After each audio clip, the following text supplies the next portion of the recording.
Hey guys, I am in the Kelowna airport today, flying back out down to Salt Lake City. Spent the last day and a half here hanging with Curtis Stone, shooting some videos together, and we also worked on his washing shed and got him another salad spinner set up. So super psyched about that.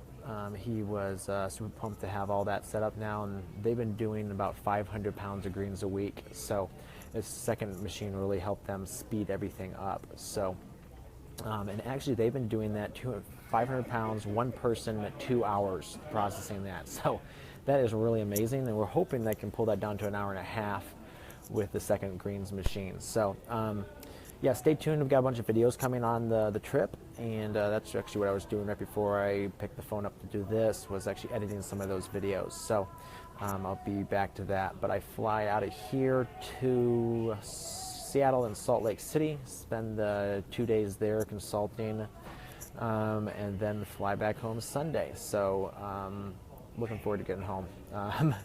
But yeah, great trip. One thing I've been looking at watching the groups in the last day or so, and haven't been doing any questions and answers. But one of the things I did want to point out that I keep seeing is, I see a lot of people saying, "Hey, this year I'm going to scale up. I'm going to make more money. I'm going to plant more crops." Actually, in my experience, that's the wrong way to go about it. Usually we see people making more money by simplifying their crop mix and just doing it a lot better. So, what happens is people add acreage of crops, and then they're like, well, now I've got to manage more, and so then the crops don't get taken as well care of as well, and so the quality is poorer. And so that means they don't sell as well.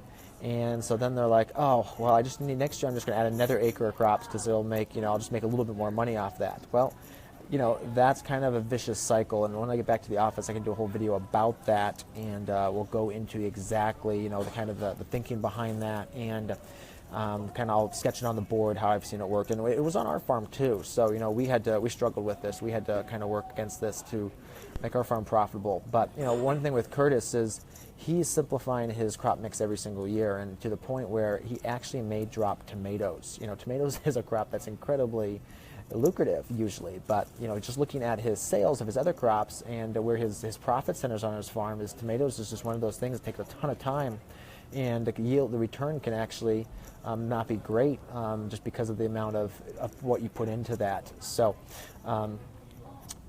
yeah, I'll do a little bit of video about the Salanova, because one of the things we looked at is he had a new plot with this one Salanovas in it, and off two 50-foot beds, he harvested 175 pounds of mix.